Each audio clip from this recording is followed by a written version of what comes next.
Hello and welcome friends. My name is Sonu Singh and once again you started watching me to this YouTube video. So this is basically a podcast video where I share my tips and ideas that how can you become a fluent English speaker. I share these ideas because I have started my journey from being a Hindi speaking person. I was not even speaking Hindi, I was speaking my native language, which was Bhojpuri. So I came across the situation where people told me that if I would learn speaking good English, I'll have better future, I'll have better career. So definitely they were right in it because now I'm making good money and only because of this one skill that I am able to speak good English. So let's start. If you want to become a fluent speaker, you have to focus your attention on one thing, and that is when you try to speak anything, do not focus on being correct. Because if you focus on being correct, you know that English is not your first language and you'll always have this fear. Sometimes it happens with me as well, that when I try to talk, I feel that maybe whatever I'm speaking, it is not correct.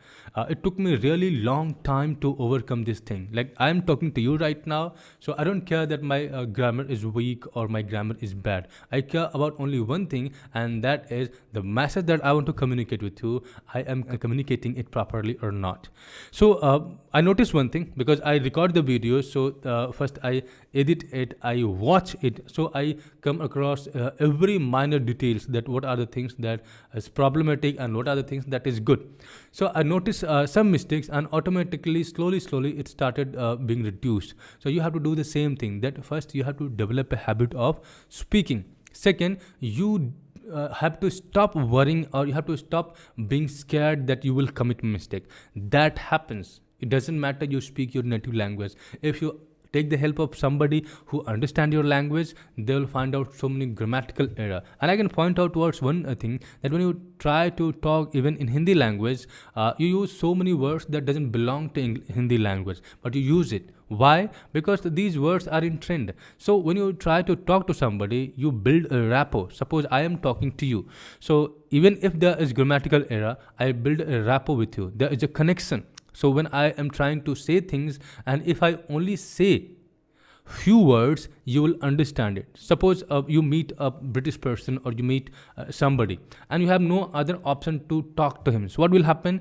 First, you'll try to use the words that you know. Like we all know certain words, and maybe we do not know how to make sentence, but we will use those words. And if those words will not work, you'll take the help of hand gestures, hand coordination, and ultimately you will communicate with him. So when you try to talk in English language, you have to stop worrying about the grammatical thing, because grammar is something that depends on your input. If you really want to improve your quality of speaking, if you really want to improve your grammar, you have to read, you have to learn grammar through the YouTube videos, through the books. But that's a different issue. Grammar has nothing to do with the spoken English. I am talking to you, but I can tell you one thing, that I am not translating in my head. So if I am not translating in my head, what's the use of grammar? So you have to first create an opportunity to speak, and then you have to believe that whatever you speak is correct, and that's how you focus your attention on the masses. If you focus your attention on the message, slowly, because in the beginning, definitely English is a second language for us. So it doesn't matter how good you are with this language, you'll always have this fear. But slowly, if you focus your attention on the message and you practice it regularly, you'll reach a point where you will only care about the message and you do not care about the grammatical error. And if you commit grammatical error, it doesn't matter. Suppose I'm talking to you, so maybe there are grammatical errors, but I don't care about it. I care about the message, and I'm 100% sure that whatever I am trying to communicate with you, it will be loud and clear to you. Why? Because I know that my all the attention is on the message. I'm talking to you through the camera, but even I'm not aware of the presence of the camera. I sometimes invite guests and people to talk to me. So I notice one thing, that they are really good speaker, they are knowledgeable people, but they are aware of the presence of camera. They are aware of the grammatical error, and that's why they feel uncomfortable. Why I am not feeling uncomfortable? Because I have been facing this camera for very long time. So that's why even if it is present here, I do not care about it. I care about only one thing, and that is my message. And you can only achieve this thing with the practice. It takes time. Next thing is that we have masses to share with other people. So what happens that in our native language, we have so many stories, so many local sayings, and we use it to make our masses very impactful, very efficient. But when it comes to speak in different language like English language, so what happens that we do not know the stories, we do not know the sayings, thoughts, and that's the reason that we only have the message, and that message we are trying to communicate on the basis of translation, and that becomes the problematic. Like, you know that you are trying to speak, you are speaking, maybe grammatically you are correct, but you are not creating impact. So if you want to create impact in your English speaking, you have to follow this formula that you have to learn 2 stories per week. Why 2 stories per week? Because suppose I have to tell somebody about the importance of discipline. So if I simply tell him that discipline can make you a very successful person, so follow the discipline and do whatever you want to do in your life. So this will not create impact. But if I take the help of story, that so and so person followed the discipline in his life and he achieved success from zero to become hero. So if you get this message with the form of stories, and there is a proper thought that backs this message, so it will create maximum impact in the mind of audience.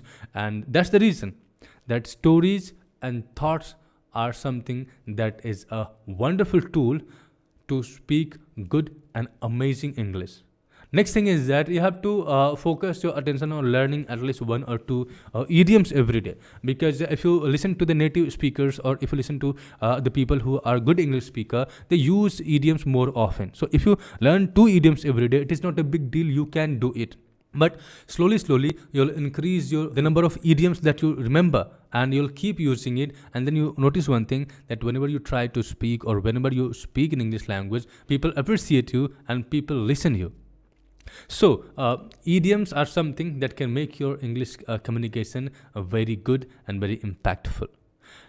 So we are living the age of AI, where we are using ChatGPT, we are using the Google, we are using the 4G. So if you want to become a fluent speaker, if you want to improve your English communication skill, you just need the determination, and you need to start your practice. With just snap of fingers, you can get any idea. When I was learning English, it was very difficult for me, because I had to first read newspaper. I was collecting the word meaning, difficult word meaning from the newspaper.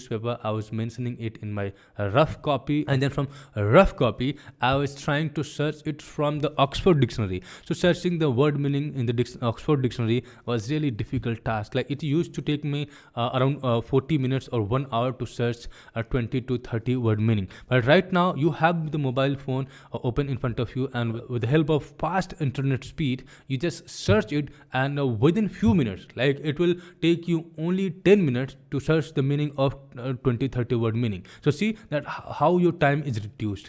Next problem is that when I was trying to learn English, there was no other way to listen to the native speakers.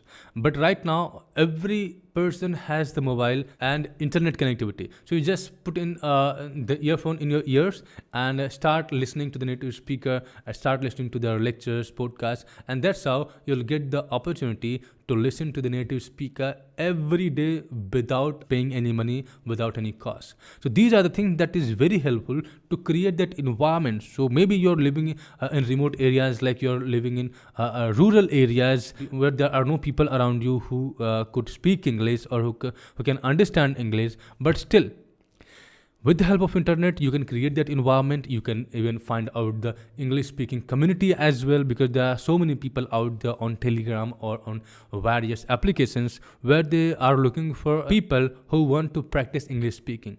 So make sure that you use all these technology, and in the place of crying, you'll focus your attention on the available resources, and you'll never ever leave your enthusiasm. Because in the beginning, we are excited about learning things, but the more we move on in the future, we keep losing our sight, we keep losing our vision. So always stick to your vision, always try to give 100% from your side. So I hope that the ideas and the tips that I shared with you, you like it, and if you like it, then hit the subscribe button and share the video with your friends. Thank you for staying with me in this video. See you in next video. Have a nice day.